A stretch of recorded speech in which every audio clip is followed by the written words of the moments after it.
Welcome to welcome to our last panel today, named Development Environment, Narratives and Interaction in Gaming Industry. Our participants are Srđan Laterza, writer and creative director, freelancer, Vedran Vivoda in front of Association of Game Developers in Primorje-Gorski Kotar County, and Rajlić in front of Rikon convention. You will have also Q&A after your lectures, your talk, and enjoy your time, guys. Thanks. Give them big applause to relax. Well, good afternoon, ladies and gentlemen. We will start with short presentations by our guests, and Srđan will start first, after the technical issues are resolved. Is it working? Yeah. Absolutely. Nice. Hello, everyone. Thanks for coming. The goal of this short presentation is to present the projects around arts and gaming that I've been doing recently, and afterwards, of course, we'll talk more about it. My involvement with video games started when I started to explore indie video games and their narratives as a part of my work in both advertising and in arts. And first project that I did was the exhibition in Zagreb. It was held in Croatian Designers Association's gallery, and it's the first of its kind, the first exhibition that dealt with game design and storytelling in gaming in itself. After that, I collaborated with the Goethe Institute to make their exhibition and the festival around it. The exhibition was called Games and Politics, and it was the exhibition that dealt with video games that tackle important and neglected social issues. And games turn out to be a good medium to do exactly that. And my recent project that I'm still doing is a project that involves Goethe Institute and Institut Français. And it's called Interactive Empathy, and it's an overarching project with a lot of partners, with Reboot Conference, Anima Fest Festival, and universities in Zadar and Osijek. And basically, its main focus is to create a platform for young game developers and young professionals to learn more about interactive storytelling and to learn more about how to implement and present their personal and artistic inspirations and topics they want to tackle within an interactive medium. I'm very happy that we collaborated with some very esteemed mentors from Europe, one of them being Emanuel Corno, author of acclaimed game Event Zero. During my work on research on video games and on developing the educational platforms, I saw some interesting patterns and some interesting trends that could be implemented to the topic of your conference, and that is diversity. This here is not definitely a definite list of how to make video games as medium more diverse, but these are some of the pointers of maybe how practically, when somebody works in a medium, what could they do to transform the medium as we know it? Because when we compare, for example, films and video games, we know that films have a long 100+ years history, and video games have a much shorter history, and a lot of that history has been, so to say, owned by big studios, and only maybe in recent years, since the technologies is more available to broader masses, are the games becoming more diverse in a sense. So I think it's, as compared to film, it's a medium, so to say, in its in its teen years, so to say, and it has a lot of potential to grow. So first, of course, when we talk about video, sorry, I'll have to turn around a few times. I hope it's not a problem. First, when we're talking about video games as a medium, of course, that's, and we will be talking about that a lot later, of course, that studios and game makers have to embrace the very diverse gaming audience that exists, and with the diverse audience, there comes, of course, a broader scope of topics. For example, it's very interesting, some of the games that I've been showcasing in the exhibition and I've been researching are the games that tackle the medium as an autobiography, and it's very maybe different to think about such. When we think about video games, we mostly think about, or most of the people mostly think about mainstream games, but to think of a video game as a kind of something very personal and very intimate is kind of a very interesting approach, and it's kind of that kind of approach created some very interesting games, such as, for example, Dysphoria, which was made by Anna Entropy, which is a kind of a series of interactive vignettes that are telling the story of author's transition, or author's transition from male to female, and it's a very interesting approach in using the visuals in games that you see here that are representative of maybe Tetris and or some very like mainstream games to tell the story, which is not very mainstream, which is very personal, and which not a lot of people know enough about. The game that was, for example, directly inspired by Dysphoria was Coming Out Simulator by Nicky Case, a storytelling game that deals with a subject that is very personal. Of course, coming out of the main character, but he dealt with it through a multiple choice game. For example, a recent game made based on an article by French journalist Bury Me My Love that tells the story of a Syrian refugee, or that Dragon Cancer, the very touching and very in a way very unsettling and innovative game that was made by game developers whose child has died from cancer. The other approach could be also, when we're talking about biographies and autobiographies in video games, to create a game that lets the player write whatever he sees in the world of video game, and that is what Elegy for a Dead World lets players do. For example, you don't have to shoot or collect anything in this game. You just have to walk through the environment and write what you see, and by writing you write sort of an elegy for the world you see, and your writing is added to the writings of other players.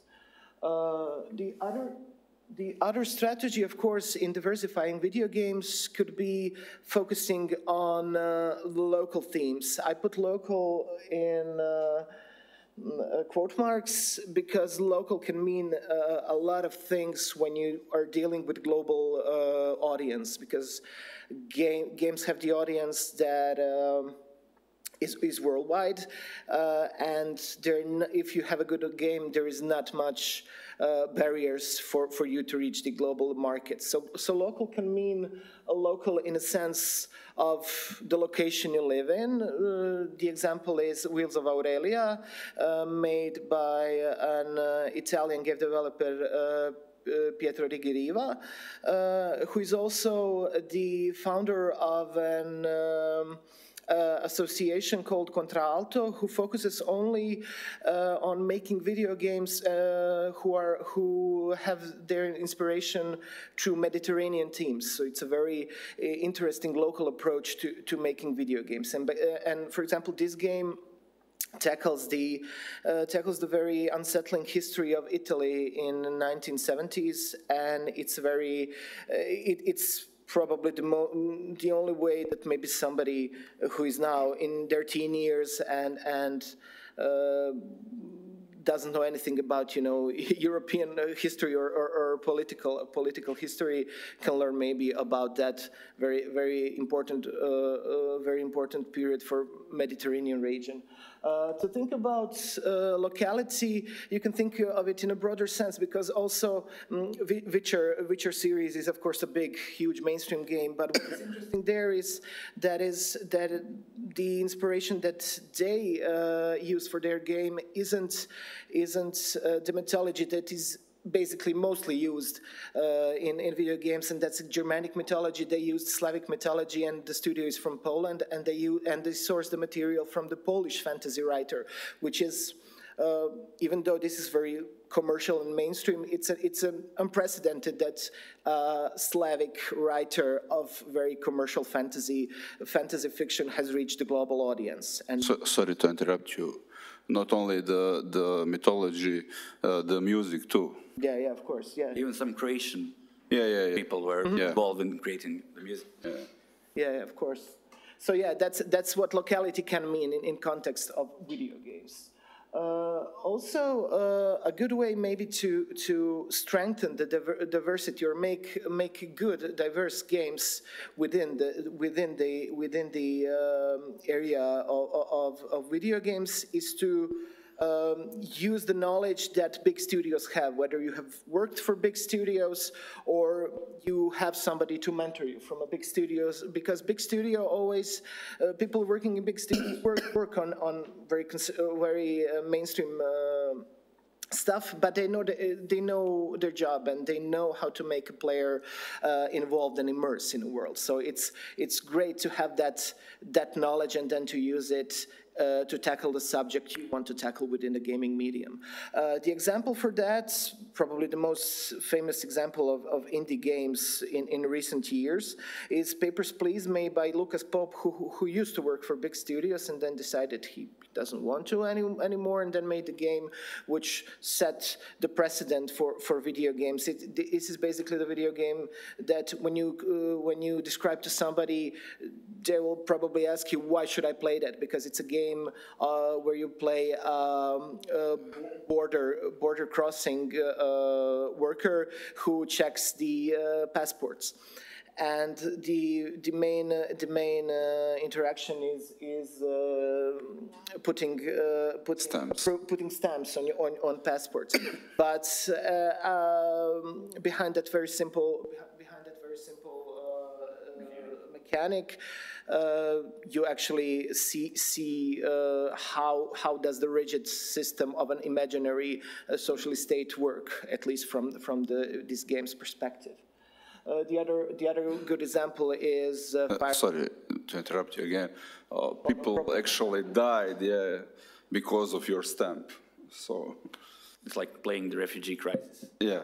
So. And you can also die because if you put enough bad stamps, if you let people in your country that aren't supposed to, you get you can die. Severe repercussions, for it. The other good example of that kind of game where the knowledge of the big studio was used to make an indie game who kind of pushed the boundaries of the medium was Firewatch, that was created by basically 3 people, and it's the game that has the playthrough of maybe 3 hours, but it has like 50 or 60 hours of recorded dialogue. So it's a game that is as narratively developed as it can get. It's like, and all of this, most of those 60 hours are written on very top level. So it's actually a game that deals with one man who deals with his mental illness of his wife, and it's also the game that, you know, in its sense is even though the subject is severe, it's you get kind of so to say fun from playing it, because it's really kind of cathartic. Then the other ways of diversifying the genre could be just subverting the popular genre that people know and love, and I guess the best example of that is This War of Mine, also the Polish game, which puts the player in a position of a civilian during the war who tries to survive, and it's inspired by the sieges of Sarajevo and Warsaw. Excuse me. Also the other example, I'm going a little bit faster because we will talk about it later. This is just an introduction. One of the ways of also making games a more diverse medium is using modding to make an interesting game. What is modding? It is using someone else's engine to create your own game, and I think very interesting example of that is 1,378 kilometers made by a German developer at the University of Karlsruhe. And why this game is, he used the engine of the game he was working on to make his own game, and that game made the headlines in whole of Germany, because the game actually focuses around a border crossing guard who you're the border crossing guard on the border between Eastern and Western Germany, and you're the DDR guy who actually shoots the people who are trying to jump the wall. So it was this game sparked a great debate in Germany whether this should be considered art or this should be his university thesis and stuff like that.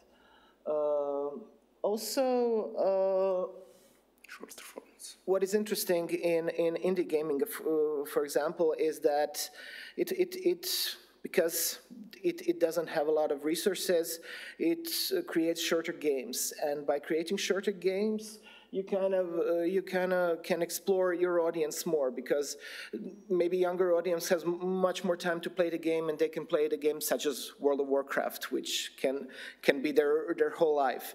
But some games last only for an hour or 2 hours, and they're kind of targeting something called the reading nook, like maybe that time that when you come from work and you read till dinner or something like that. And that kind of game is Old Man's Journey, made by an Austrian studio. That it was their third game, the first successful game, and it was the game that made them world famous. And it actually focused on a little older audience, and the developers recognized that. I mean, a very practical thing, that they don't have the time to play the game. If I can say, yes, the demographic of gamers has shifted in the last 20, 30 years. I mean, because the gaming industry as it is today is maybe 30, maximally 40 years old. Some people were young, 20 or 30 or 40 years, and then they had a lot of time for gaming. But today, as the public, matures, they want different themes in their games, more complex problems. More story-driven games. Yeah. And for the last example, what a game can become or what a game can be, you probably recognize this visual. It's Minecraft, and it was made by Notch, and it was probably one of the most famous games ever that created a community around it. And I guess that maybe the next famous architect is who will live in 20 years is now probably a kid who builds the blocks and buildings within Minecraft. But it's interesting that Notch created Minecraft and became wildly rich, but he also created a game called Drowning in Problems, which is only text-based, yeah. A game played. The interface looks like this, The more and the mechanic is the more you have, the more you need, and the more your depression grows. And it's a very interesting approach on how you can make something engaging in a very broader scope and a very fun scope, and something engaging in a very, so to say, minimal scope.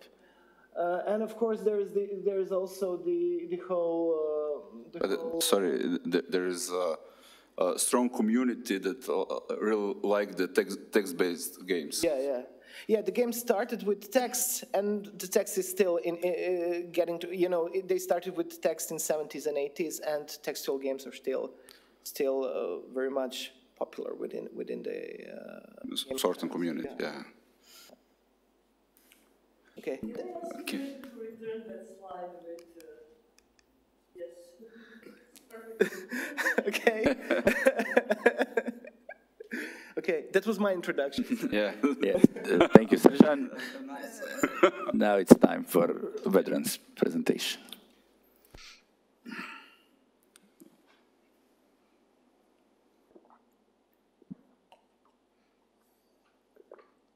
Well, in the meantime, I would like to thank the organizers for even organizing this panel, because, I mean, even today, the discussion is still on, are video games art, and can they be considered as such? I mean, we are mostly in that, we take that part, but there are still people who doubt it, but, well, maybe we'll I'm sure. Try to persuade you otherwise.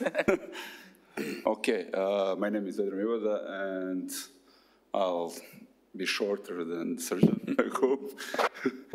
And, well, to represent myself, this is my foundations. So I started to play games in the 90s, and here you can see Warcraft 2, Duke Nukem, Doom, Donkey Kong, and what of that.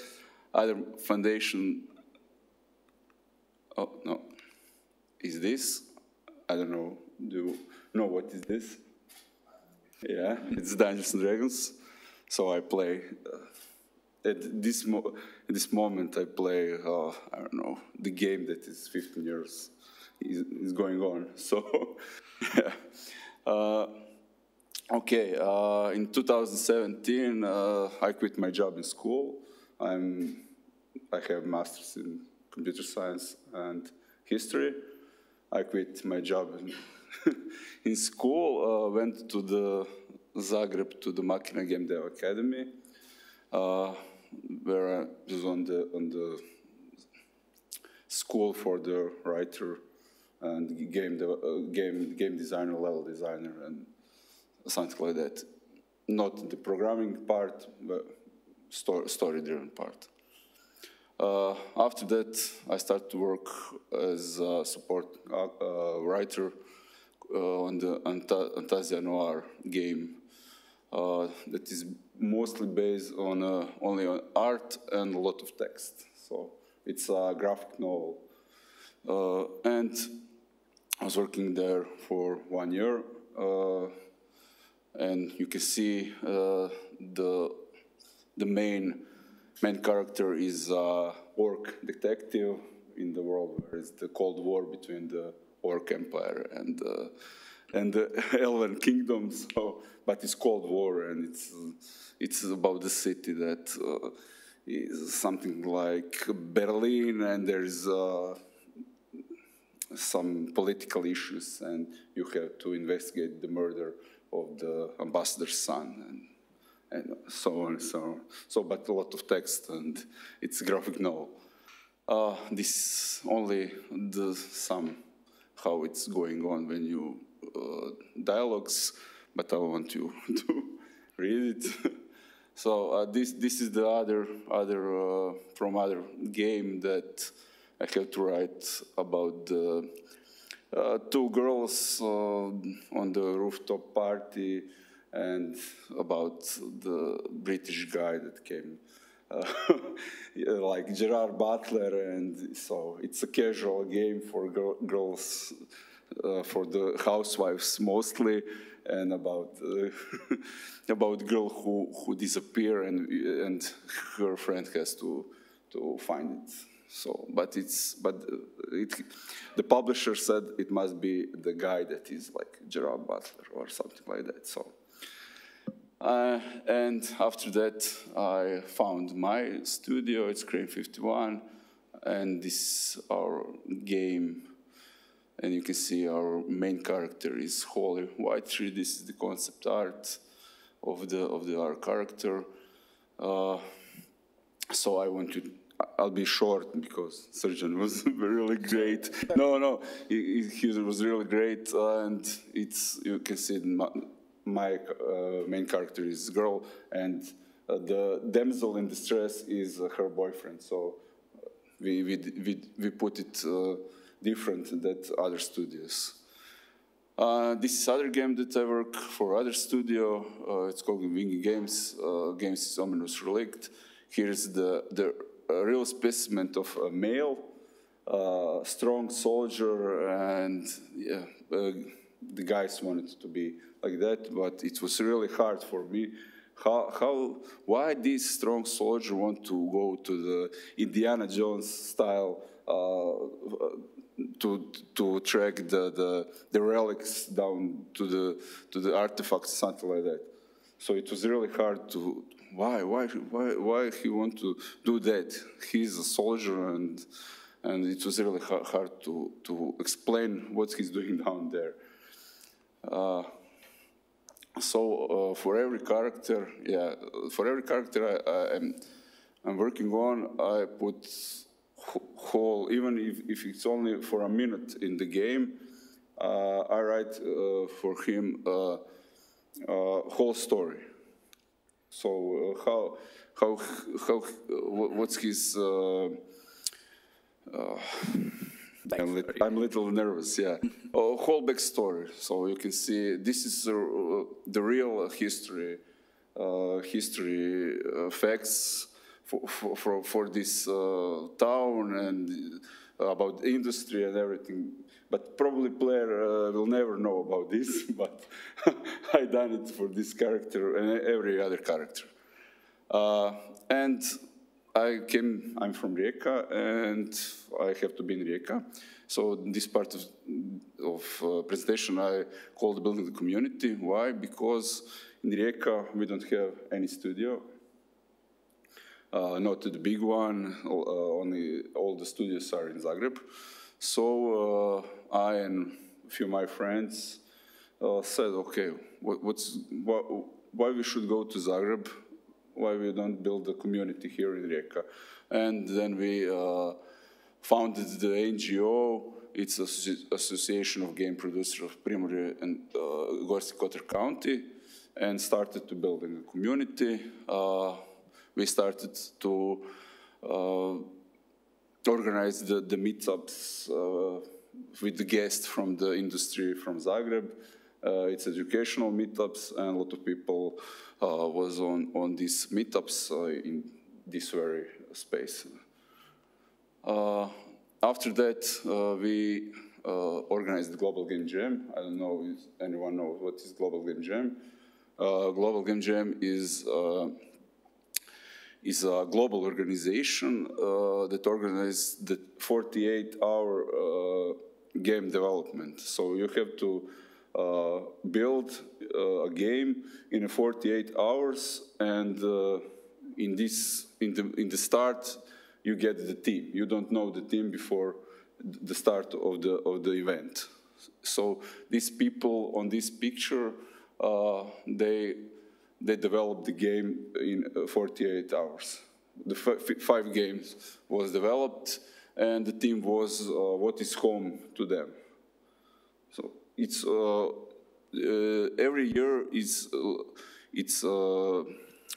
the teams are really good, because it's like this panel, this conference about diversity, about the people that are on the edges of the society, something like that. So teams are really about environment, and teams are really social.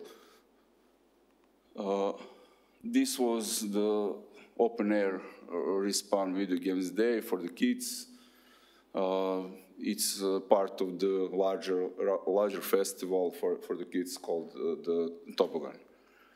And in 2 weeks, in this space will be held Art and Games Festival. We'll talk about the games, art, why they are art, and what's the position of the artist in the game dev industry, and themes like that. The exhibition will be held here in this hall about arts from the games, from a lot of artists. I think 30 pictures will be exhibited in the hall. Next, what we want to do is some space will be incubator that we can pay for the small teams, co-working, and maybe even the game dev social cooperative. Okay, so I'll stop here because this is what's the problems in the game dev industry that we can talk, all three of us. So yeah, now thank you for your presentations. But first we need to consider the scope of the gaming industry. You know, maybe not everyone is quite aware about the impact of the industry as it is today. The revenue of the gaming industry for the 2018 was over $135 billion in the world. That's over 10 Croatian GDPs. And there are literally billions of players, and there are literally hundreds of thousands or even millions of developers that are creating games. The profit is larger than music and film industry combined. Combined, yeah. So in that perspective, the industry has a very large reach onto the public, and in a way that is because it can be a good medium to check in different problems. I mean, political problems, social problems, and everything about that. Also, the question is, with that very large demographic, you really have a large diversity of people working in the industry, and also, well, the consumers, we could say. Users, the users. So first, we could start with discussing what is it like with demography and inclusivity in the game development environment? How does it look like in the studios? What does it? Yeah, so what does it like? Well, there's the difference between the large studios and the small indie studios. So I never work in the large studio, so I don't know. I work only for the indie studio. Well, in the indie studio is really, it's really hard if you don't connect with the others. So you have to be on the same level of thinking when you're doing the game. And, well, I meant to... Yeah, but it's mostly, I work mostly with the males, yeah. Yeah, that's the question of demographics. Yeah. The representation of females and LGBT and people of... Well, since I'm not a part of the industry in itself, I'm more on the fringes of industry and kind of maybe more connecting it with the art world. What I can say is that as a part of the demographics debate, on our workshop that we did with AnimaFest this year, we had roughly 50-50 ratio of males and females, which was a great sign. And the two games that we are supporting now to fully develop them together with Studio GameChuck from Zagreb are made by female authors. So I guess there is. You know, it's changing. It's changing, and there is, especially maybe in the art field, a lot of women that are interested in interactive mediums. But I'm not sure how it's like in Croatian, for example, in Croatian gaming industry, what it's like to. I don't think there are some strict research on the demographics of the people working there. I know that women mostly work there as artists and writers. That could be. Yeah, some of them music designers. But we could actually say that maybe that kind of work is. But it's my rough estimation. I don't know the reason. But yeah, mine too. But it's I don't know, probably not more than 20%. Yeah. But what I was saying, I think that that kind of work that they do actually is more relevant to the topics that are developed in the games, because when the usual white nerdy guy that develops the game is usually the programmer, but these artists are the ones that create the scenery, they create the stories in the levels in the game and stuff like that, and in that way they can express much more even the social or other problems. I think the great thing is what you mentioned, that it's a big industry, and when you have something this wide, then you have a lot of niches that are being discovered every day, and even a game that doesn't look so commercial, like for example Papers, Please, that we talked about, has millions of players worldwide, and so if your niche is few million people and you make very either socially responsible or very intimate or very weird games, if that game is good and fun, you'll have your audience. And what we talked previously before the panel is that the Croatian movie will hardly ever reach the global audiences, but Croatian games have done that. They reach the global audiences they have. Yeah, we are not talking about in millions. Small number of people who playing a game counts in millions. It's not, I mean, it's not that problematic. Yeah. You have even an indie game that maybe a small studio of 5 people created. Yeah, and when we're talking about diversity, it's not just the diversity of course of demographics. It's also diversity of what cultures create the global popular cultures. And and the topics. It's mostly Northern America and Asia, and so it's even in this very commercial field, it's a great success for a pop culture project from Croatia reaching global audience. I mean, that's also diversity, even though in a very, so to say, mainstream area. Especially if you can give the elements of the local culture and local problems, as we were saying, like The Witcher. Okay, Witcher is a very large game, but also Croatian games. Okay, but no one didn't know that will be. Of course, yeah. We started it just really a small studio from somewhere in. So things can happen. It can happen easily. Yeah. Sorry to interrupt. I just want to go back to this question about indie studios and conditions there, because I see that numbers in your field and in our field are different. So when you say indie studio, what's the scale? Is it comparable to like working for a small cultural NGO in terms of lobbying, lots of volunteering, etc., or it's not? Well, indie studios usually always registered as businesses. I mean, because it's industry, or there are indie studios registered as NGOs? Well, not NGOs. They are maybe not registered at all. It's only people that have common goal to build a game. So they are calling some name, but they register the business when they get the publisher. Before that, they are just nothing on the paper. On the paper, they are nothing. Yeah, they are just a group of people. Other indie studios, I think the indie studio is max 20 people. It's working. I think GameChuck, even if it gets 1 million kunas, so 150,000 euros from Creative Europe, it's still an indie studio.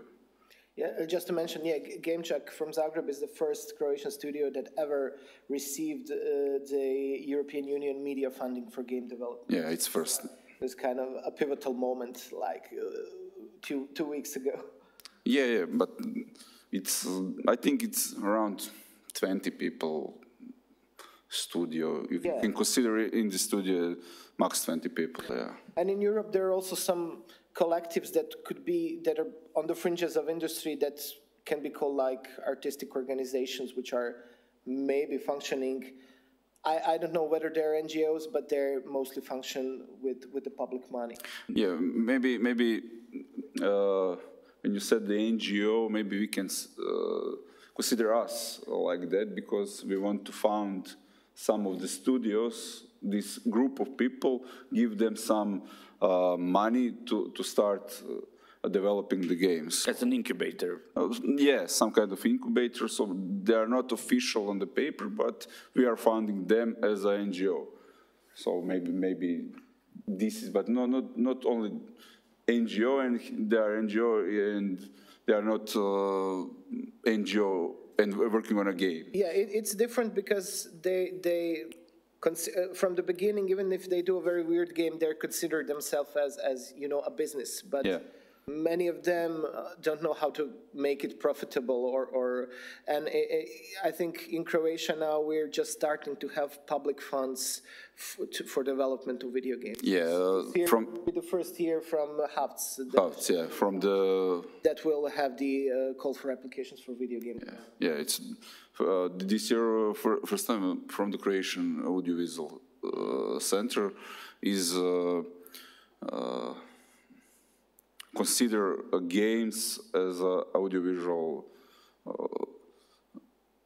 Art. art. Yeah, so it's put in their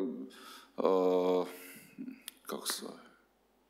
It's a part of audiovisual law now, Law. Yeah, yeah, together with films. yeah. But it's still, when you read it, all is for the films and just a few parts of it's for the games. So it's still written like it's for the film. Yeah. Okay. Okay. Now, if we can discuss a bit about, we already covered a bit of this in your presentation, but the idea of diversity inside the gameplay itself. I mean, it's very interesting when looking, especially you mostly considered the small indie. Okay, you considered Witcher, but in this aspect, in promoting social issues. Had Minecraft also. Oh, okay, of course. When looking at the social issues and the themes, how big part of a theme of a game can be a social issue or something like that. When you consider it in these smaller indie games, can be fully their full subject can be Explored. Yeah. Yes, that part. But when you look at the other side, but they are still, I mean, have a relatively small demographic of players. I mean, still counting millions, but it's relatively small. But when you look at the big AAA titles that have hundreds of millions of people playing them, well, they usually can't completely focus on such topics in the whole game, but it is very good when they, I would say, when they have some parts of these problems, you know, talked about and inserted in the game, because they have a much larger audience that will, you know, talk about it. But the problem is not only the game and the scale of the game. The problem, mostly the problem is publisher, because you've done your game is really good. There's some topic, social topic, but then publisher said, but no one won't buy this. So. Yeah, they say our demographic is 20 years old, the white male guy who just wants to shoot people. You have 3 months to, I don't know, put mushroom here, and it was frog before, so something like that. Why is mushroom here? I don't know, but publisher wants to. It sells. Yeah, it sells, yeah. So it's a lot of games had the social topic inside the game, but publisher trash it down and remove it because won't sell a game. So, also, yeah. So the indie games, a lot of time indie games get the money from the funding from like European Union, Kickstarter. That allows for more freedom in it has more freedom to explore the social topics in the games, because the money didn't came from the businessmen that wants profit. Want profit, want money. They want money back. So. But even in the last few years, especially in the USA and in America, they really started, you know, considering these things much more. I mean, because of the public outcries, we can say, even from different demographics of players and people interested in the gaming industry that wanted to see more representation of, I don't know, people of different races, people of, I don't know, different, all kinds of cultural, you know. They want to see diversity in the games, because there are a lot of talks about it. now we talk about diversity in the games. In 5 years ago, it was impossible to think about this. So the player has changed. Well, yeah, exactly. Yeah. With maturing of the industry, of course, yeah. I didn't want to interrupt you. I just wanted to ask because now I keep looking at you behind you for a while now. This is the actually have to ask, and somehow it relates to what we're talking about right now. What is the situation within the industry if the impact of the big publishers so huge, like it resembles Hollywood producers in a way? What is with the organization of workers within the industry? What are conditions of work? How well actually it is paid? Who is well paid? Who gets the good money? And is there, okay, probably not here, but in big centers, is there something like Script Writers Guild or?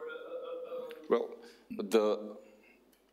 the last year was the year when the game developers start to organize in the unions. Before that, it was like this. You can see they work 80 hours a week. It's called the crunch time. Probably they never get paid for that more hours that they work. I don't know. They didn't have in the US. They don't have the health care. I don't know, maternity leaves and something like that. That was talk. Someone talked that before this panel in the morning was that they didn't have the rights. In Croatia in Europe generally is a little different because it's different laws than in US. Sorry, but people are usually employed somewhere or is freelance or some kind of outsourcing? I'd say that's an idea for the main studio to save money and have them work as freelancers for less pay and less tax.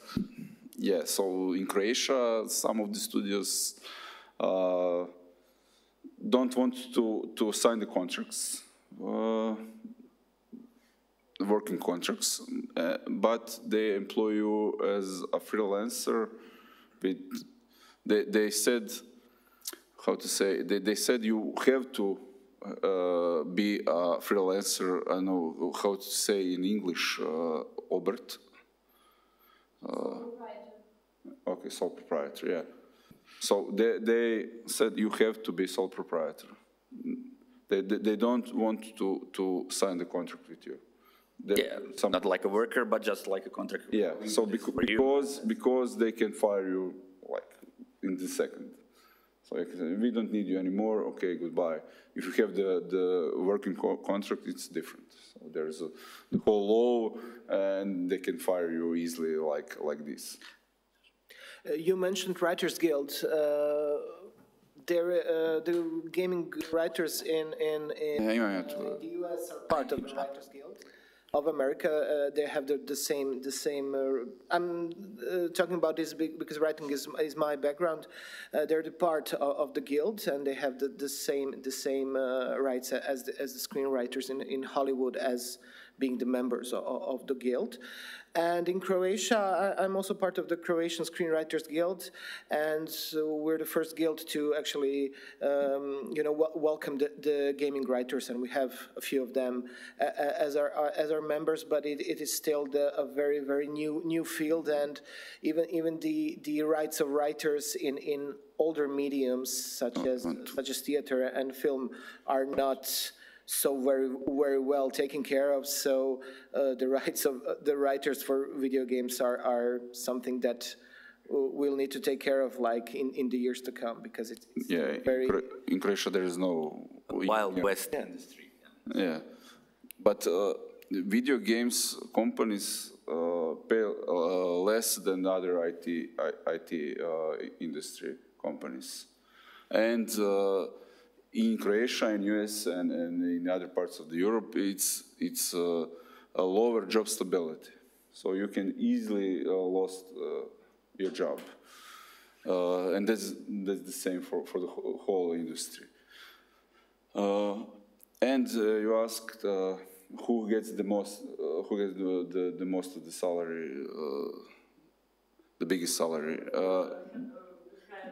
Yeah, hierarchy. Well, your owner, of course, has the most of the profit, yeah. But programmers has I don't know. In Croatia, the lead programmer could have around 4,000 euros amount of netto salary, not brutto. And yeah, gross. And the artist, the lead artist, maybe 2,000 euros, maybe. Even less. Even less. Even less. Writers, maybe 1,000 euros, not more. The thing is, but lead, yeah. The thing is that most of the games made in Croatia don't need a lot of writers. That's yeah. Most so of the narrative-based games, not a lot of narrative-based games are made here. Yeah, in Croatia there's a lot of improvisation, especially in the writing area and the do-it-all perspective. The sound area and something like that. So for a lot of that, they are employed maybe Indians or Egyptians, and the salary for them are really low. Yeah, also as freelancers, but yeah. Super, Outsourced, yeah.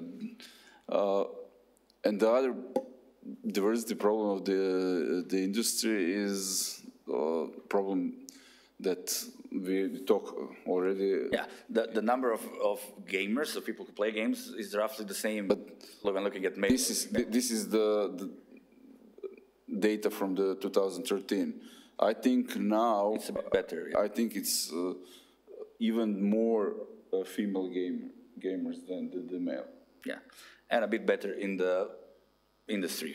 Definitely. In the industry is similar, not. Okay. Yeah. So it's only a lot of people ask why, but no one knows. Maybe because of the next basic problems. So this is the citation from the Anne-Marie. Society doesn't see technical women enough, so it's assumed that they don't exist, and technology isn't something women do. Because still the games are part of the IT industry, of course, but I think it's more unique than the other IT industry. I think it's more creative.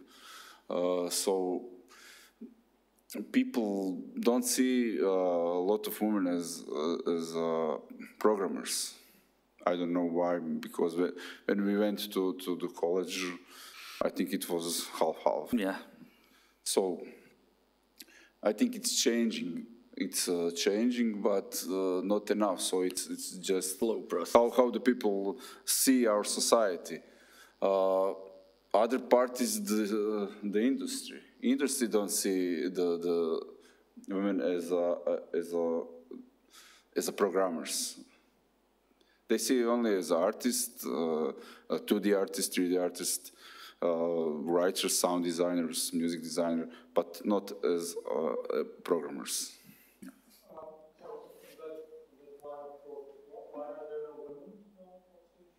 Sorry? Yeah, that's exactly what I was asking myself earlier. Yeah. Good question. Good question. We talk about that, but I don't know why. Probably. Why? Yeah, there is. It's half of them. So why they want to be part of this? I don't know. Well, that's a question for after. Yeah, I'll ask. So. Yeah, probably. Yeah. Yeah. Yes. And the third one is institutional discrimination and abuse. So this is the UK. In the UK, so in 2015, it's a 40% of the women working in the games in the UK, and the 45 of them felt that their gender was limiting factor in a career progression, and 33% of them experienced direct harassment and bullying because of the gender. So it's a huge number that experienced harassment. But 40 of them works in the UK in the game industry. What else? I don't know if you want to something to tell. But I think that in the last few years, I think last year and this one, the people more talks about this. It is definitely more public spy, I would say. In US, there are some organizations that, especially for women in the game dev industry, organized and start to talk about this. There's an online blog with some experience of a woman in the game dev industry. Yeah, so people start to talk, especially when happened this in the film industry. How it's called? Me Too, yeah. After that, started to happening similar thing in the game dev industry. Yeah, but actually, those big developers are actually, after seeing the statistics that we saw earlier, that the number of players is roughly the same now, and there are the same number of women playing games as men. Well, they slowly seem to comprehend that they are losing a large part of demographics if they are not catering to that. They're losing the money. Demographic, yeah, of course. So that is also, the money is also another part of the subject, but in that way, they are moving more to having such topics that would be more interesting to women, or again, people of color, or the LGBT community, or all and stuff like that, intertwined in the game narratives in a way that it would be more interesting for the demographic. Yeah, you could see my line there should be Gerard Butler, and yeah, this was the publisher wants to classic sexist. Yeah, it's sexist, but it was for the women, not it's a game for the women, and so it's the same like. Well, yeah, the field is still open. I mean, yeah, for so interpretations at least. What can be considered a good way to, for the future of the industry and what is not. Especially these kinds of problems that we have here. Yeah. The classical situation of the objectification of women was the classic for the last, we could say, 20 years in games. But we do see changes finally in this, and representations of different, body types. The best when you see the armors of the very functional armors. Yeah, these armor don't function at all in real life. The male armors are okay and function, and it's really how it was in the Middle Ages, yeah. Yeah, but the women's don't function at all. But they put it like this, and because they think the main player is the 25 years old male, white guy, white male, yeah, but I think it's changing. Yeah, slowly, and that's also the topic we want to discuss is, okay, it changes because of the outside pressures, it changes because of the money involved. I mean, the money makes the world go around, but it's also because there is one important thing that the gaming industry has in difference to the other art industries, that it has a lot more of cooperation between the demography of players and development. I mean, if you look at a movie and you say it sucked for you, no one will change the movie for you because the movie sucked. But actually, in the gaming industry, it's normal to have a demo or early release game, which is not yet finished. And you have open forums on the internet and stuff like that, when people can discuss the problems in the game, what did they like, what players they like. Talk with the developers on the Discord. And the games themselves are like, we can say, a fluid, never finished art piece, you could say. From the start to the day when they are published, they are changed, and they can even be changed later with downloadable content patches. Updates, and also patches, and everything, when they allow for modding the game, so they give the whole set of tools that you can change the game, the characters. The Srđan put example of that. So we can say in that way, this industry has the potential to create much larger strides in improving than all the old, we could say, art industries, because there's a much more two-way communication between who creates the art and who between the developer and the user. When you look at the movie or when you listen to an album, you're just the object, we could say. You could just sit there, you sit, press play, fine. But here you interact,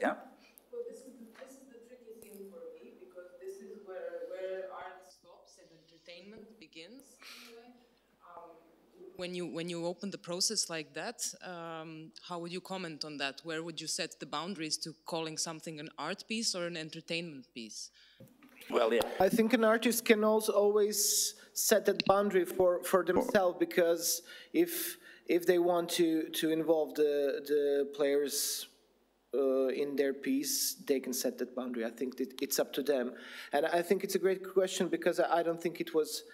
It's kind of a new topic, and it wasn't explored as much. So I mean, commercial studios set the boundary where their profits tells them to, So when they see that involvement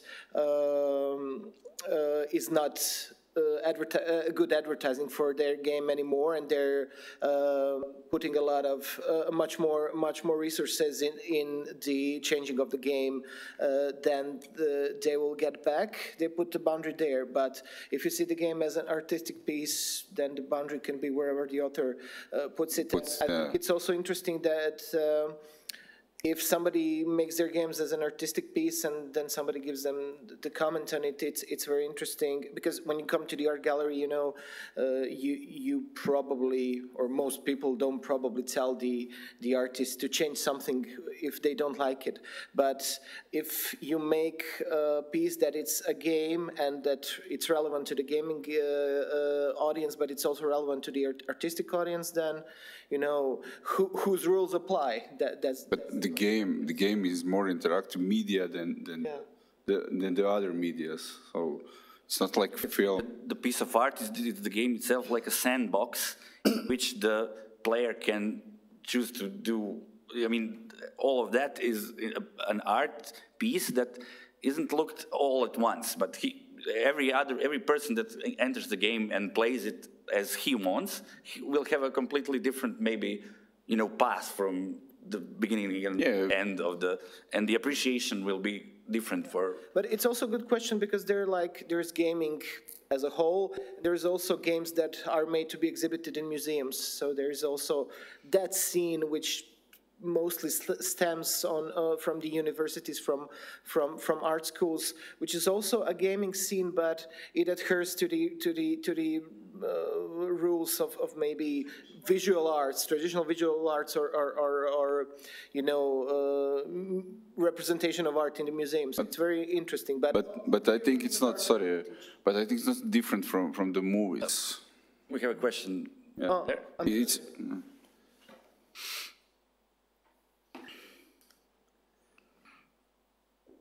Since you mentioned this openness of the game and of the never finished thing, and that you can test it with your audience, I came to this topic of addiction.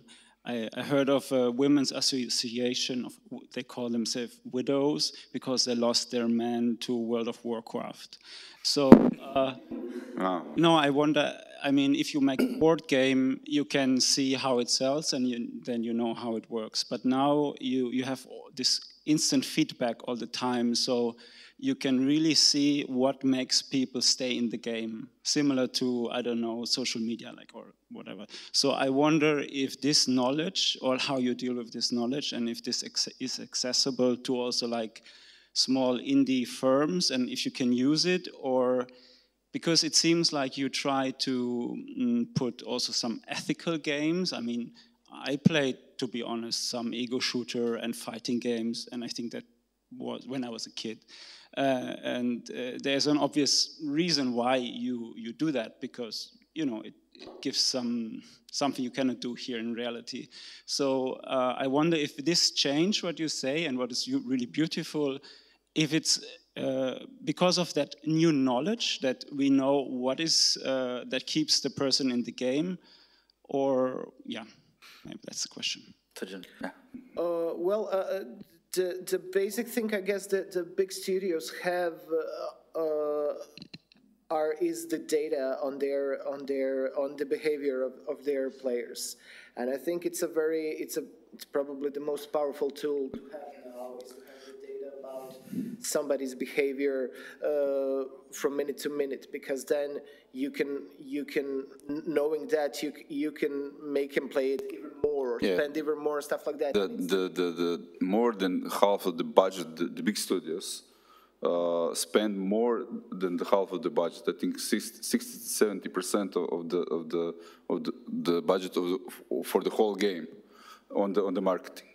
So they know the target audience and data that collect before, and they're targeting the same audience for that kind of game what did they produce. So they spend a lot of money. But this knowledge can be used. Yeah. So regarding the ethical use of it, it's I guess the same as in IT industry in broader sense. It's I guess the similar as the debates going on with Facebook, because if you know somebody that much who can ensure that you don't break the law by manipulating them so much, since you know a lot about them. So I don't think it's the knowledge that most indie studios have, but I guess, and I mentioned this in my presentation, that they can generally, indie studios can benefit from knowledge from big studios, not maybe taking their data, because big studios won't give you. Yeah. They maybe sell you, but it's interesting that they can learn the mechanics that work and maybe use it to tell the story, which is kind of subversive or question stuff. So I think it's the knowledge from because big studios know you much more than indie studios, I guess. So they know what works, and why not use something that works to do something that has been not done before, the topic that is important that hasn't been done. Social importance. Yeah, because even when you games are about fun. All games are about fun. I think that they can't be, if they're not fun in a sense, they can't be called games. At least I think that's why a lot of games presented in museum I don't regard as games, because if they don't know a lot about mechanics, that they say that they deconstructed the mechanics, and it just means that they don't know how to make a game. And it's sad but true. So I appreciate the people who are creative but take their time to learn the mechanics. And you can the mechanics of the narrative game you can learn in a very very commercial games, such as games from Tim Schafer, such as Monkey Island or stuff like that. So you don't have to do games that are important. You can learn from the games that are very mainstream. That's my point of view. Hey, so a couple of issues. I am going to end with a question, don't worry. First thing to say is there's going to be some new data on the makeup of the video games industry in the UK in about 10 weeks' time, so look out for that. Second thing is Papers, Please isn't fun. Like, Papers, Please is an incredible accomplishment, but it's not fun at all. It's not fun, yeah. Yeah, in much the same way that, like, watching a But it's immersive. but it's immersive. Yeah, but it's not fun. It's not fun. Yeah, it's immersive. So yeah, I'll just sort of push back on your thing. Sorry, Yeah. I meant fun in a way that you, at least myself, I wanted to play more. You know? Yeah. I was immersed in that world. Of course, So the word is immersive, not fun. Okay, yeah. Okay. Yeah. Okay. So because this war of mine, when you play it and you put I don't know your face there, and I don't know face of your wife, and your wife dies in this game, it's not fun. So maybe just or your kid is so. No, okay. Yeah, So the word is immersive. Yeah. That's a good one. So the last thing to say is, you know, with respect to the figures, for example, that about 22% of people working in the industry are women. It was really interesting to see that you use Notch as an example of, you know, like a piece of work that isn't sort of stereotypically associated with like hypermasculinity, because Notch, of course, was forced out of Minecraft on account of his white nationalism and his massive anti-feminism and transphobia. One of the issues in games development is founder syndrome, wherein when you have small studios, there's often a great deal of faith in the person who set it up, even though a lot of the time they have terrible personalities and behave in abusive ways towards other people that they're working with, disproportionately members of historically marginalized groups. And one of the net effects of this is that while maybe 22% of people working in the sector are women, they tend to be in junior roles, and they tend to quit or be forced out at higher rates, which is one of the explanations for why the numbers remain so low. Do you think there's a risk in focusing too much on content, you know, by thinking things like, well, Tomb Raider was pretty misogynistic in its representations, but Horizon Zero Dawn is quite inclusive, when ultimately the problem is with the kinds of people that work at game studios? Okay. Okay. The problem, why is only 20% of the women in the game industry? I think it's problem. I talk about the problem about this and solutions. What's the solution? I think it's a solution in the educational system. So we have to start from the kindergarten and elementary school, high school, college, because it's not only problem in the game. Actually, in the gaming industry, it's not that, you know, there are not so many exact programs at the middle school level, high school level, at the university levels even, that, you know, create a large workforce of that type, because it's a relatively new industry. Usually they're, you know, let's say guys from the street or girls from the street that are interested in that. Yeah. And they can be of all kinds of, May I help you in answering this question by comparing it with the porn industry? Okay. So tell me what is happening in gaming, and with the knowledge that we all maybe have or don't have about the porn industry and the position of a woman or female or whatever in the porn industry. Just from that perspective, can you try once again to answer what is happening with the female gamers? What is happening? No, I wouldn't say that we will go that far. But, okay, the idea of the abusiveness of the society. And abusiveness. I'm just asking because that's a structural thing, so you can really that can really help you in you know, conceptualizing what is happening. It's not only school; it's education, of course. Women, female developers, and how, as Mark said, why they quit after, okay, they enter and then they try their best, but something of the context of what is happening there doesn't suit them. So, you know, I'm not giving you the answer. I'm just asking and trying to help in conceptualizing your possible answer to the question, just by suggesting that you may slip into a porn industry as well. Why they leave from the game dev industry? Well, in Croatia it's slightly different, because in Croatia there are more female programmers every day in the game dev industry. So it's different from the US. Why they live in US? Well, it's I think it's here is the answer.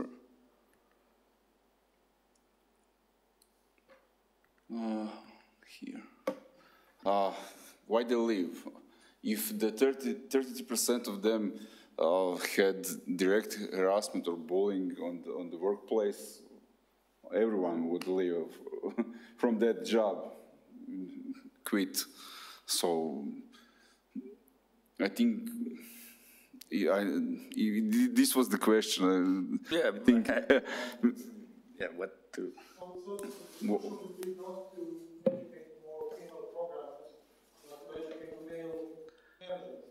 Actually, yeah, that would be more yeah, important, definitely. Questions? No, I was just going to suggest the same thing. Okay, great. Because I think we've worked enough on educating women. No, not women. We were just discussing about. So I think educating men in the workplace to be more accepting and be more polite, treat people fairly, and not be so obnoxious to colleagues that they don't respect because they don't look like them. That would be the solution, but that's harder job than teaching women how to program. Should treat them. We're very good at that. Skills and knowledge. But I don't really think that there's a certified program for a manager in, especially not in Croatia, for a manager in gaming. Game there, yeah. Maybe in the US and in the UK, but it's also maybe a few years old. That's in Croatia. These are people that were programmers before or sound designers. Or, I don't know. They didn't have education how to be a manager. Yeah, so like probably people from the street who like the same things. But it doesn't mean that their psychological profile is good for working together.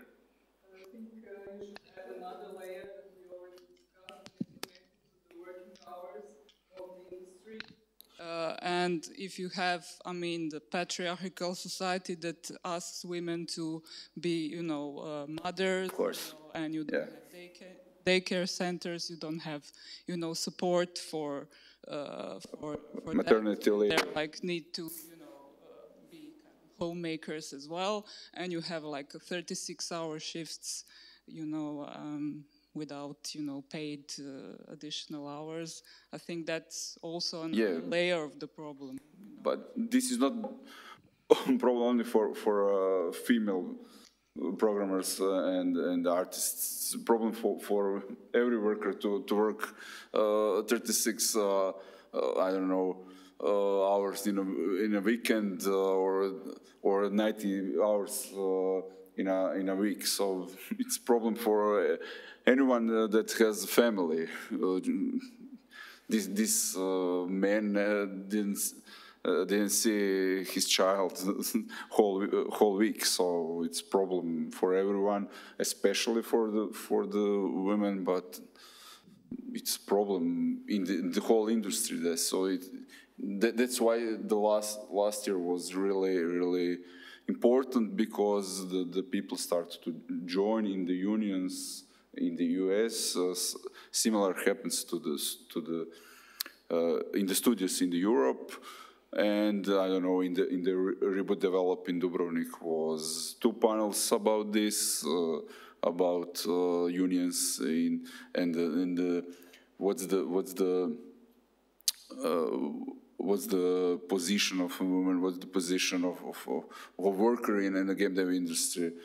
So there is other problem. A lot of artists think they are not paid enough, because programmers have 2, 3, 5 times larger salary than the artist. So there's other problem in the industry like this. Okay. Yeah, I just wanted to add somehow to this whole discussion, somehow for everybody, that in a way, film industry needed decades and decades and decades to only start talking about representation of women, amount of women directors.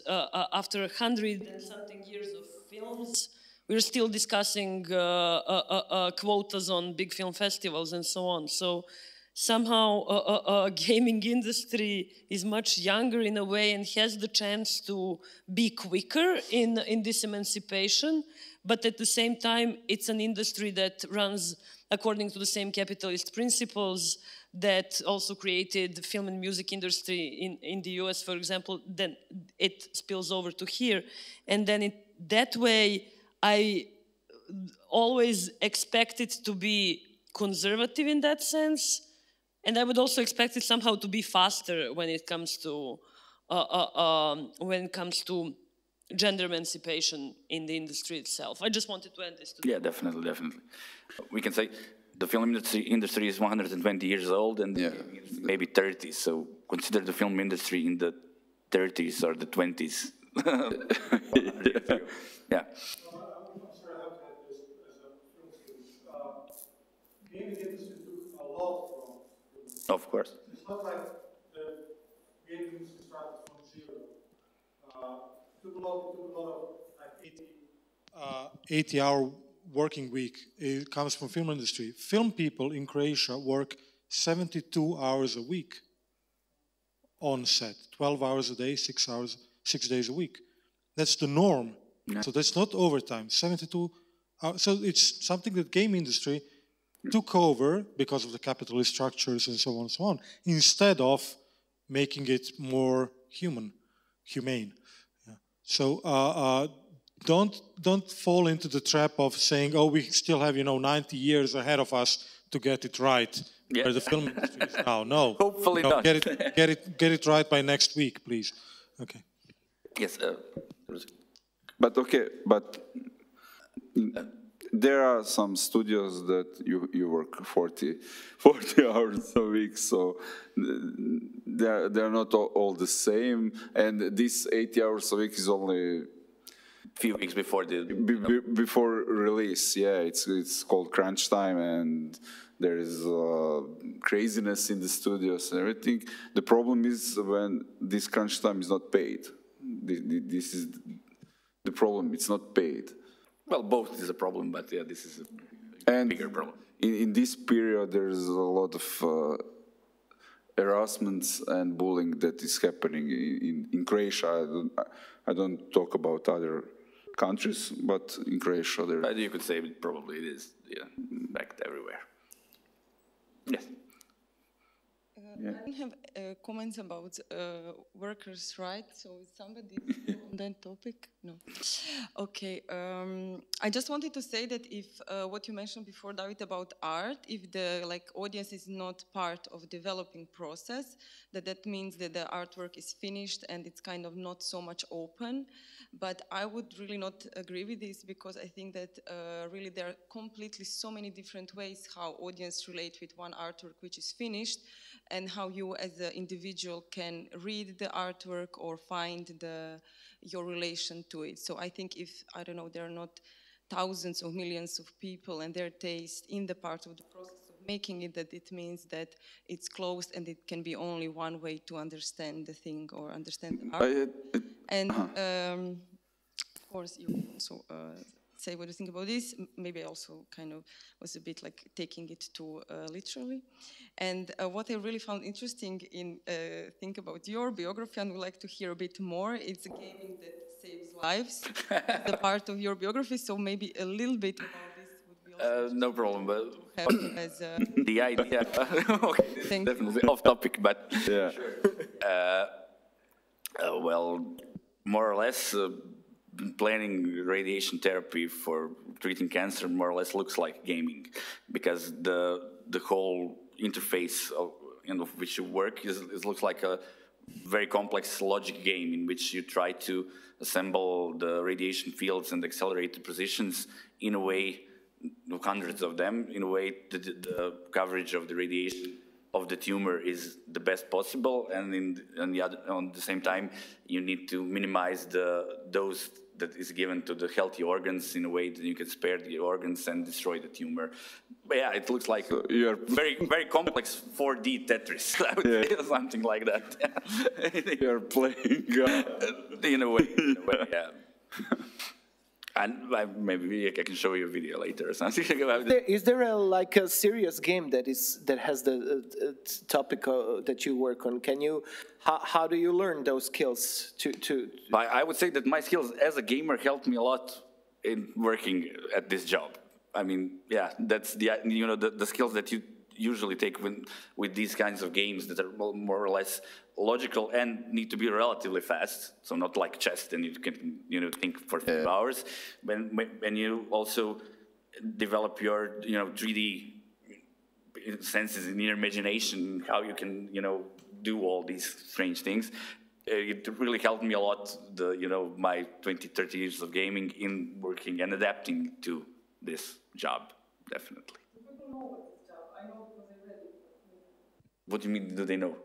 What is the job that you're speaking about? I'm a medical physicist and I work, in radiation therapy planning.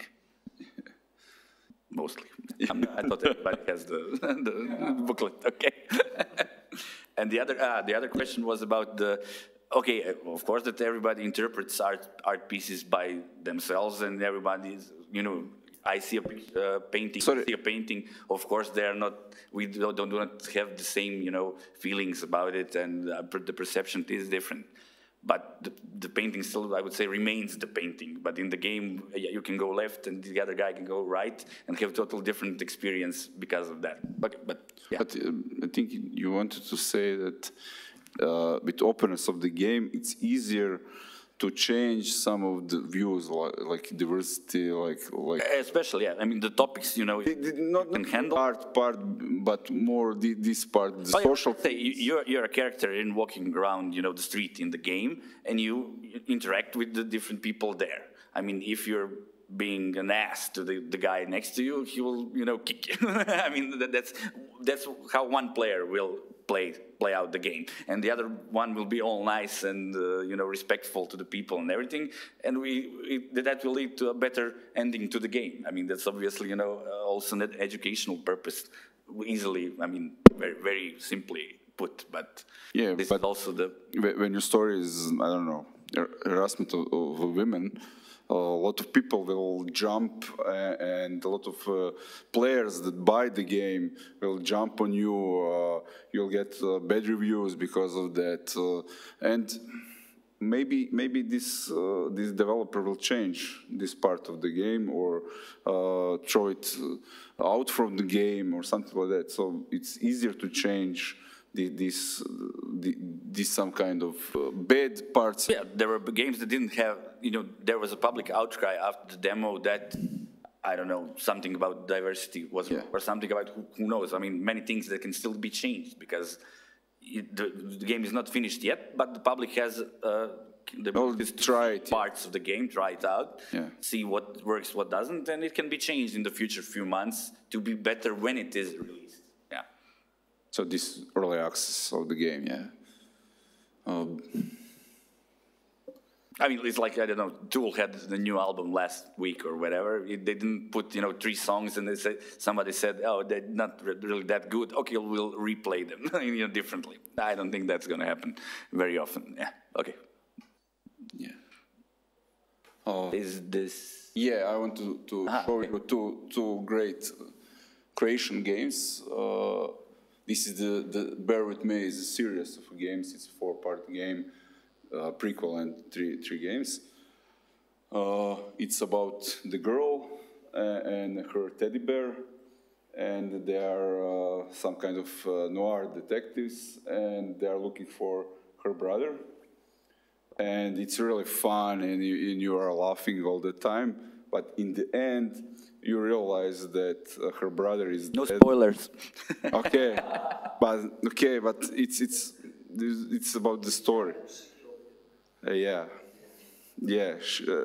She was not really killed him, but she took away the parents from home, and he died in the fire. And all this game is her delusion that brother is missing, and they need to find them. And she talked with her other relatives. No, other toys. They're all alive, and when the story became the real, you can see the parts of the screen that is the real toys. The other part is still, they are still alive, and so it's in the end you can choose to still be in denial, or you can accept the truth. Yeah. And the other one is Day in Dementia. It's about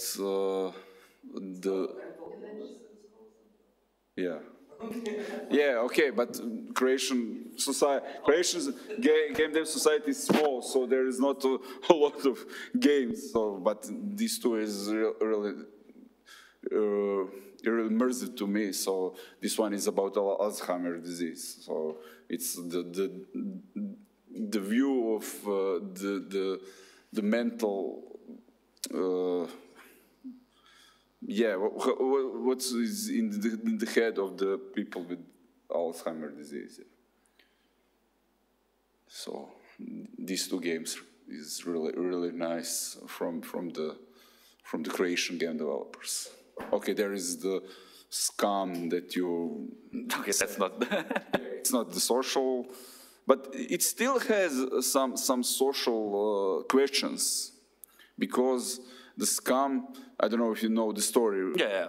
For Scum, it's about the prisoners that are locked in the island, something like Goliotok Island. It was something like that, and you are watching at home them on the television. It's a like reality show. They're shooting each other up. They're shooting each other. There is some robots that kill you and everything like that. But it has some this social commentary question, yeah. In a way. Yeah, because it's possible that that happened. Oh, I don't know. Do you have other questions?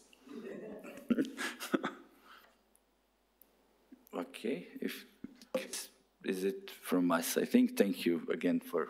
Okay, you have another. The last question, more in the topic of harassment, but maybe more like not in industry, but in gaming. And there was a kind of a. Because what I think about gaming as well, it's something what is like a sublimating of cruelty. Yeah, like there are a lot of cruel games, and what, like in my personal opinion, maybe it's not bad, because maybe it's better to kill others in the game than in real life. Yeah, but there was a huge discussion like 2 or 3 years ago after GTA, like a new premiere, where. Like me as a character in a game, I could go somewhere and rape the girl. So, like, this is my question: what is the border of this sublimation, and where should just law stop it and says, like, yeah, we cannot, what's like this in games? Well, from my perspective, I really don't like the GTA games, because I think they cross the line. Most of the time, the whole idea of from the start, from the start was the whole idea was. I mean, it is obviously very popular, but it's also disturbing in the fact that the public, the millions of people that are playing it are playing it. I really. Yeah. But I think there has to be some borders. Especially, I mean, but also, people try, also with the music or the movies, there's a movie rated R or rated something, but who really wants to see it always sees it in the end. I would say the same thing can happen with games. I mean... But I think that the players don't enjoy things like raping the woman in the game, I think... Well, there are obviously some that do. It's always, when talking about millions is the statistic, but Yeah, but I still think there should be some borders to put in the but well, from an art, it's in the film too, so yeah, you can see I don't know, you watch The Secretary, I think. And it's a great movie, but what? Exactly. What's going on there? Yeah. If I can just add to, like, what should the border be with video games and other media as well? I think it should be about the way the event is framed. If it's from the eyes of the murderer, or are you supposed to enjoy it, or is it like from the eyes of the victim? Yeah, what they're trying to achieve with the. Yeah, what are they trying to make you feel with this event? So if they are aiming at like perverse pleasures, like some horror movies and stuff like that, which is to some extent acceptable because it is a genre that is based on violence and stuff like that. But in games, I think that if you're put in the shoes of a criminal who does really unspeakable things and the game is making you like it, or even forcing you to do it, like, I don't know, some scenes in God of War and stuff like that, then it's probably crossing the border. Yeah, definitely. They can always exploit the topic and make you empathize with somebody that has been harmed. So it's always the choice of the game makers and the stuff they're wanting to achieve, you know, for different reasons. Well, yeah. Yeah.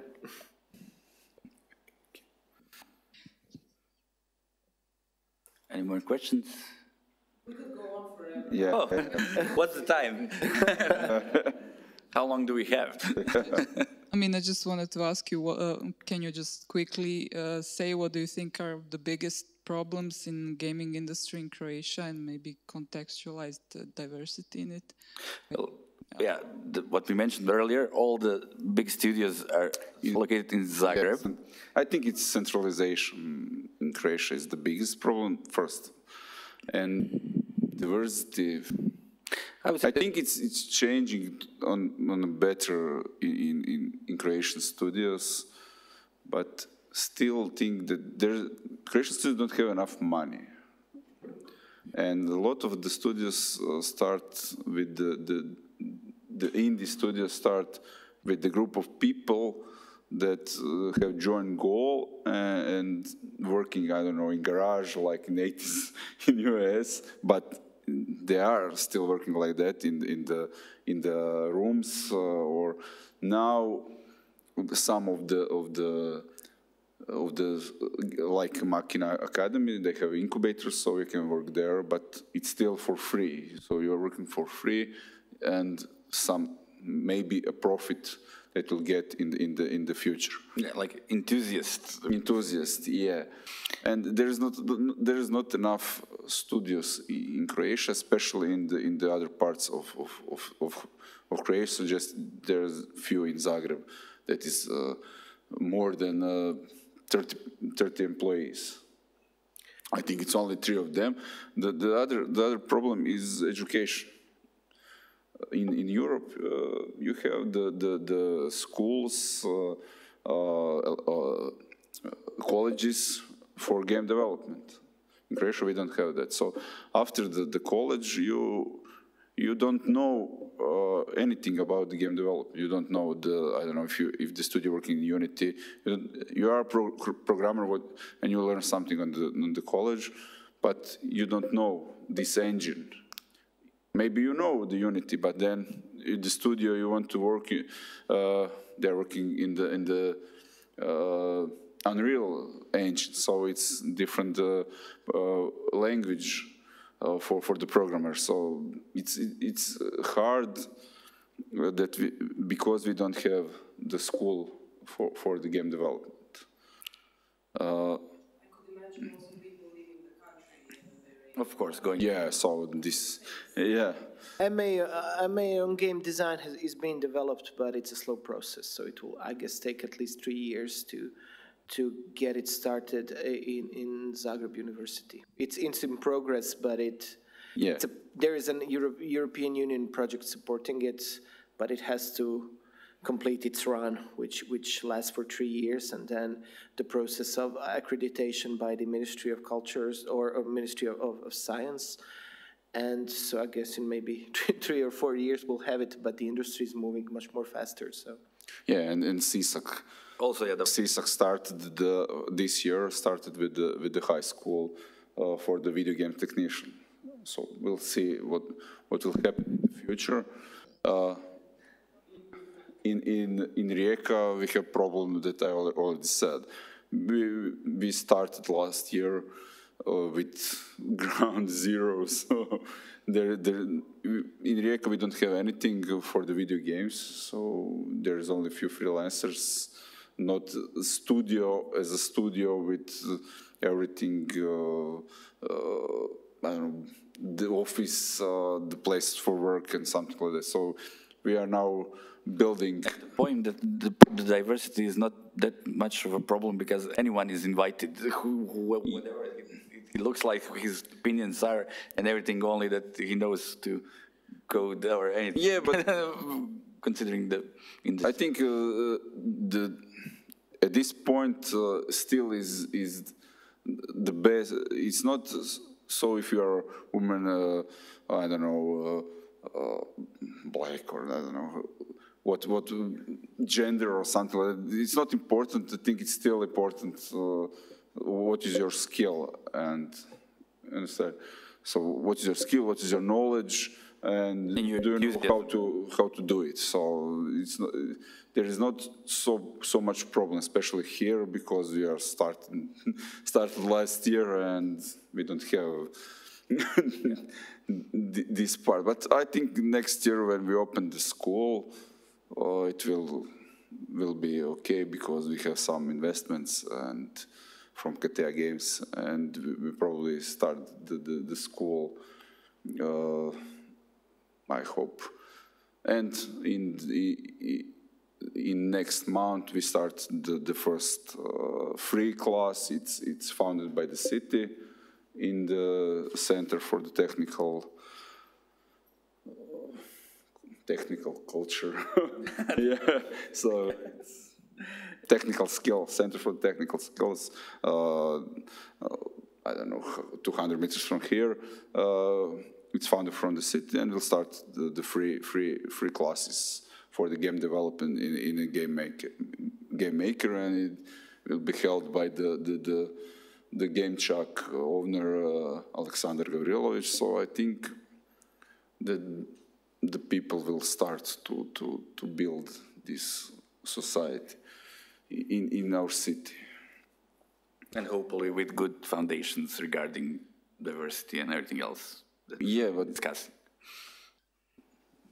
Yeah. I heard that actually right now there is some Academy of Dramatic Arts has the plan to introduce video game dramaturgy as a subject finally. You know something about it? We've heard about it, but that's more or less. Yeah, that's the plan, but it's it's kind of still being. In Zagreb Academy, they have for 4 years. They're already at the academy. They have the workshops, which include technical universities and art schools, and it's kind of the pilot project for this study program that they're making, because they like the central school that is doing the MA in game design is actually Academy of Dramatic Arts in Zagreb. So they kind of have a they're very interested in making it a narrative focused school as opposed to maybe technically focused program. So I think there's some thoughts in developing interactive dramaturgy subjects, but the real issue here is who will teach it. Teach it, yeah. Yeah. Because we in Croatia we don't have people who are have a PhD diploma, have enough experience in it. So it will probably be. There is a lot of experienced people, but they don't have PhD diploma. Yeah. Yeah, of course, yeah. But you have to have somebody. Some of them with a focus to teach, yeah. And even within the industry, there is not a lot of people who know enough about storytelling and enough about gaming to blend it to be a course in the university. So it's kind of a new field here, and it will probably be solved by hiring somebody to teach the teachers, because there's, for example, good examples of narrative design programs in France or across Europe or in the US. So it's. Sorry? You could start. Yeah. I don't think I know enough about this about the subject, but you're so kind. Thank you. We were actually dramaturgy of video games is one of the most popular subjects on Belgrade Drama Academy on MA, and I finished the academy right on the year when they introduced it, actually. Yeah. And the guy who started teaching it, I don't know if you know him, his name is Mirko Stojkovic. He used to be, he comes from the film, he was teaching film dramaturgy, and he's actually a really good teacher. So I can imagine that he does very good job, because yeah, I don't know him, but I know Ranko Trivkovic from Belgrade also, who I think is trained as a theater director, but shifted to interactive storytelling, and he doesn't teach at the university, but does his online courses of interactive storytelling. So I don't think, apart from maybe some younger people, there is not, in Zagreb, there is not somebody, so to say, much more established that could take that role, at least that I know. But I think somebody, in the future should take it, because I think that maybe students of dramaturgy can benefit a lot from knowing that kind of skill, because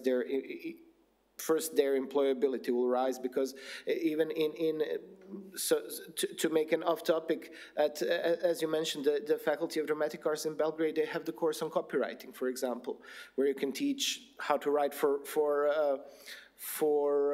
advertising. Yeah. So it's kind of maybe also the focus of the faculty is a little bit different, because I guess they maybe understand more that not all of their alumni can they can work in the field of art, of course, because it's a very limited space in the Balkans. Yeah, and they can work in various fields. Even the actors can work in the video games, like in the US. And yeah, they definitely do. Yeah.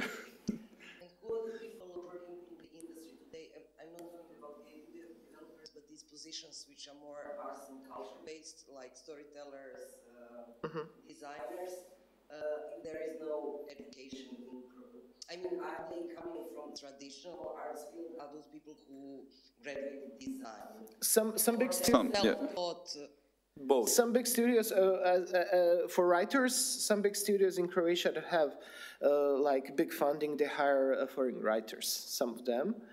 And some of them just manage to, at the best level they can. But I think there's the biggest barrier here is for writing, because it's a very specific skill. Because if you're an illustrator, you will probably learn how to do assets for video game. But write is different. Writing is a different thing. The skill set is different, and also the language barrier. Some of the writers decline to work for the video games. They say it's too hard. Yeah, and there is I won't name it, but there is an example of a studio that used Croatian writers, and they weren't satisfied, and they just decided to use US writers, and so it's. But there are positive examples. Yeah, there's of course, yeah, but they said it's too hard to write for the video games, because it's too interactive, and you have to explain everything. Consider 16 different answers for every question. Yeah. Maybe Vedran can organize for us for this September. Yeah, of course. It will be, yeah. And it will be the panel about the writing in the video games. Yeah, but it's interesting. I mean, storytelling in video games is not only writing, because you need to create a world in itself. For example, I'm working now on a project that for a game that doesn't need to that can't use any text, but the story can. But it needs to have a story. So it's, you know, you still need writers to write what the illustrators will draw. So it's, you know, the position of a writer is much more stretchable in games than in for example, films, where you know, scenarist, yeah. You have to write the dialogues there, or you have to write, you know, you also work on a story, but it's I guess since the games are much broader medium, because anything could be a game, so the position of a writer can be whatever, you know, you can still think of a world and you know, work there as somebody who has the ideas. And I guess it's, yeah. Wait. You just mentioned movies, so I'm wondering, what is the equivalent? So this is how the dialogue is look like. So. I guess I mean, the position of a writer in gaming is not, it's not, in general, in big studios, it's not so high up as the screenwriters, because the screenwriters in movies is the initial role, you know. Without the script, you can go on with the project. But in gaming industry, usually the game director starts the project. He can be a writer, mostly he isn't, or she, or they. And in Croatia, so it's not the same. The writers have to fight more, and they have to do more to establish themselves, but they don't have the natural position of that the screenwriter has in movies, which and you know, the director has the last word, but everything starts with screenplay. And in Croatia, often, maybe 90% of the time, the writer is writing the game design document. So game design document is, I don't know, 300 pages of explanation, everything in a game. What artist done, what programmers done. So it's everything about the game. Every game has the GDD, and in Croatia, the writer do it. So it's not only the story, also the technical part. Also, yeah, the technical part. So especially in the small indie studios. So I guess if you want to if you want to maintain your artistic vision or story as you want to tell it, it's probably best to start your project yourself and and see if you can make some. Learn from that.